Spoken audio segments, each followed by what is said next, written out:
السلام عليكم ورحمة الله وبركاته.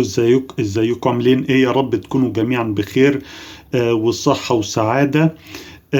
حضراتكم، انا في الفيديو ده برد على فيديو لأستاذنا وائل الصديقي حفظه الله. كان بيتكلم فيه عن غلاء المعيشة في ضوء تسوقه في دكان كبير جدا من دكاكين أمريكا اسمه والمارت.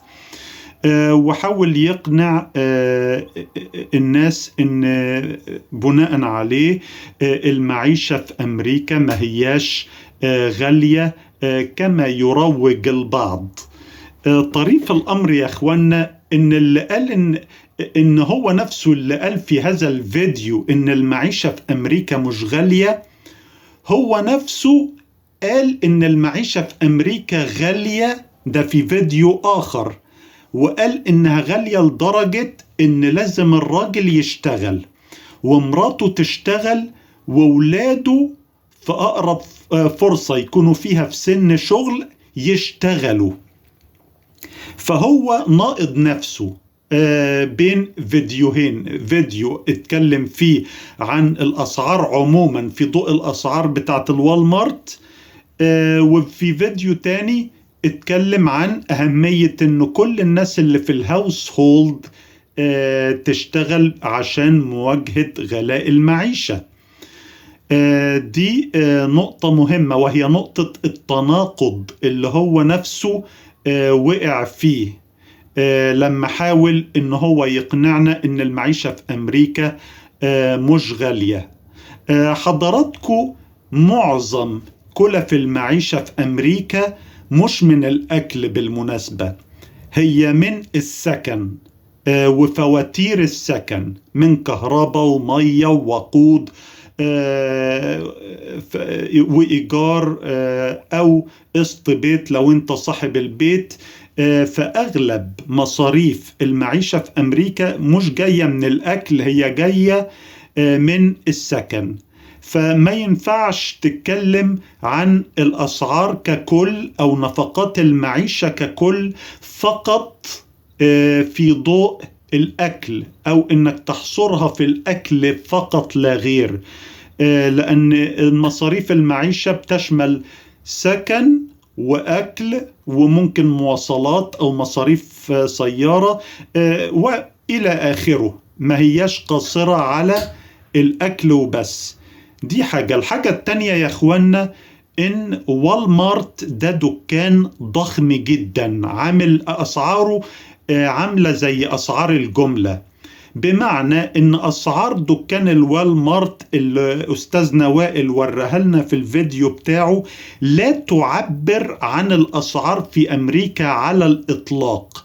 أنا واحد من الناس ما عنديش عربية عشان أسوقها للوالمارت، وما عنديش أصلا، وعشان أركب مواصلات عادية هتبهدل آخر بهدلة عشان أشيل كل الشيلة دي من مكاني لحد الوالمارت. يعني شغلانة ما تنفعش لكل الناس، لازم يبقى عندك عربية، وطبعا العربية بصاحبها احتياج لانك تركنها، مصاريف بنزين، مصاريف صيانة، مصاريف تأمين إلى آخره. السيارة دي مصاريفها كتير، ففي ناس معهاش سيارة، دي حاجة، وفي ناس معاها سيارة بس يا اخوانا الوالمارت مازال بعيد عنهم رغم انهم معاهم سيارة.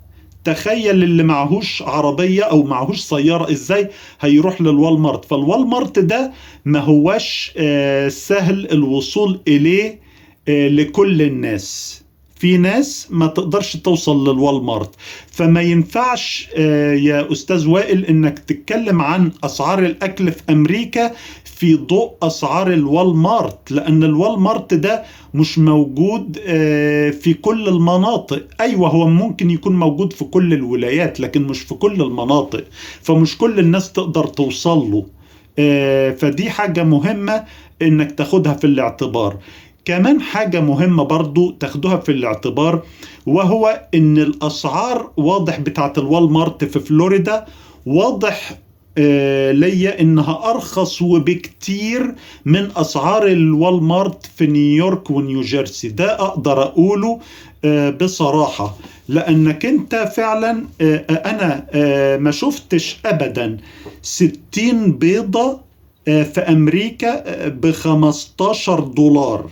60 بيضة ب$15، او 36 بيضة ب$10، او 12 بيضة ب$3. دي اسعار انا ما شفتهاش. ال 12 بيضة يا اخوانا باكتر من $5.50. ده اللي انا شفته. انا ما بشوفش في منطقتي دستة بيض او 12 بيضة ب$3 دي ابدا. كذلك الجمبري، انا ما شفتش جمبري في منطقتنا ب$5 أو $6 الباوند نهائيا. فأرخص جمبري ب$8 و$9 الباوند أو الرطل. بالمناسبة الكيلو جرام بيساوي 2.2 رطل، فالرطل أقل من نص كيلو، ما هوش نص كيلو زي ما أستاذنا وائل قال. كمان أستاذنا وائل صور للناس إن $48,000 السنة أو $4,000 الشهر، ده مرتب طبعا قبل الخصومات والضرائب. المتابعين بتوعي فاهمين النقطة دي كويس. بس حتى المرتب ده أغلب الناس ما بتعملوش في أمريكا.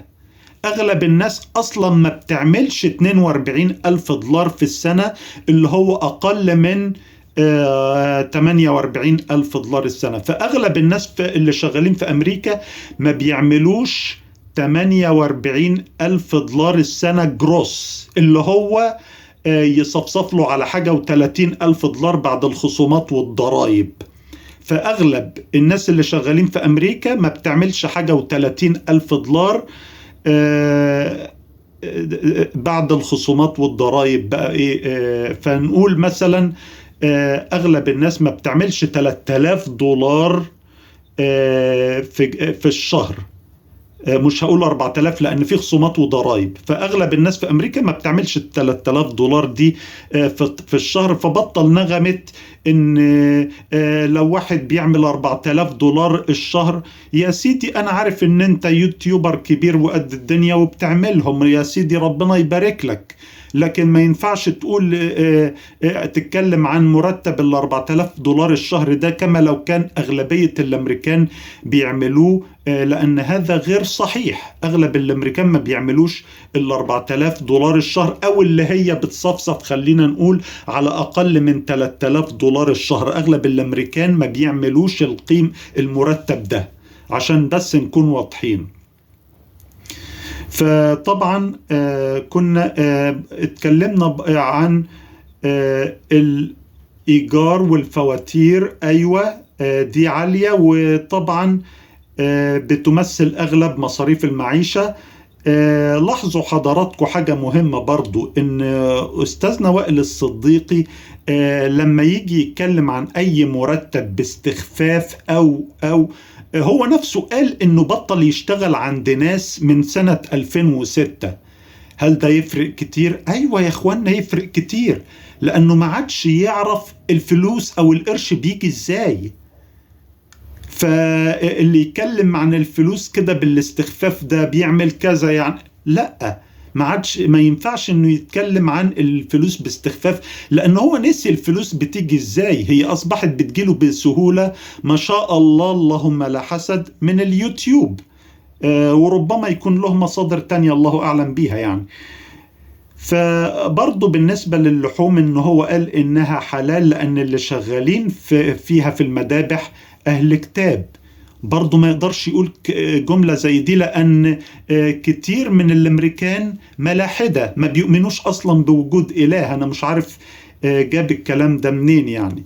أحب برضه ألفت نظر حضراتكم لحاجة مهمة، إن ساعات بينزل على الحاجة تخفيض كويس في السعر لما يكون تاريخ صلاحيتها قرب. فخلينا مثلا نتكلم عن 60 بيضة ب$15. هذا التخفيض مش هيناسب كل الناس يعني. لو أنا مثلا شفت 60 بيضة ب$15 بس هينتهي صلاحيتهم بكرة، أنا مش هدفع $15 في ال60 بيضة، لأن أنا مش هقدر أكل ال60 بيضة دول في يوم. لو فرضنا يعني ان صلاحيتهم هتنتهي بكرة. وفعلا يا اخوانا كتير من الحاجات اللي بينزل عليها التخفيضات دي بتكون صلاحيتها خلاص على وشك الانتهاء. بس بوضح لحضراتكم النقطة دي، ما بتبقاش حاجات فريش. برضو أستاذنا وائل الصديقي اتكلم عن رجول الفراخ. قال دي ما الناس ما بياكلوهاش في أمريكا، ده بس الأسبان. كما لو كان الأسبان يقصد أمريكا الجنوبية، دول أمريكا الجنوبية، لأن هم اللي بيتكلموا أسباني. بيتكلم عنهم كما لو كانوا قلة قليلة أو ندرة نادرة، رغم أنه هو معترف أن فلوريدا دي أغلبها منهم من أمريكا الجنوبية، بما في ذلك موظفين الهجرة. فحضراتكم أهل أمريكا الجنوبية دول عددهم هم جزء من الشعب الأمريكي يتعدى 50 مليون نسمة بكثير. فنسبة عالية وعالية جدا كمان، مش نسبة يستهان بيها. بيتكلم عنهم كما لو كانوا قلة قليلة أو ندرة نادرة. كمان هو قال ان شاف الطماطم بدولار، وده طبعا يعني رخيص جدا. انا قريب في منطقتي الطماطم الرطل مش بدولار، اغلى من دولار. كمان في حضراتكم الألموند ميلك اللي هو اللوز مش جوز الهند، عشان بس تكونوا واخدين بالكم. الألموند ميلك هو بتاع اللوز مش بتاع جوز الهند. طبعا لما قال ان الحليب $3 الجالون، بصراحة ده مش في منطقتي. انا في منطقتي جالون الحليب او اللبن $5 و69 سنت او $4.69 حسب الماركة بتاعته. لكن ما فيش $3 الجالون في المنطقة بتاعتي خالص. وكمان الأسعار بتاعت جالون اللبن أو الأكل، هو أستاذنا وائل إدى مثال لجالون الحليب وقال 20 سنة سعره ما تغيرش عن $3.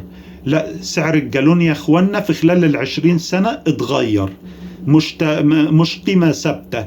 بالنسبة لمنطقته واضح ان الوالمارت، مش هقول منطقته، الوالمارت اللي في منطقته او اللي قريب من منطقته، واضح انه والمارت رخيص ورخيص جدا، فما تقدرش تقيس عليه الاسعار في امريكا. ارجو ان الرسالة تكون وصلت، واشكركم على المشاهدة، والسلام عليكم ورحمة الله وبركاته.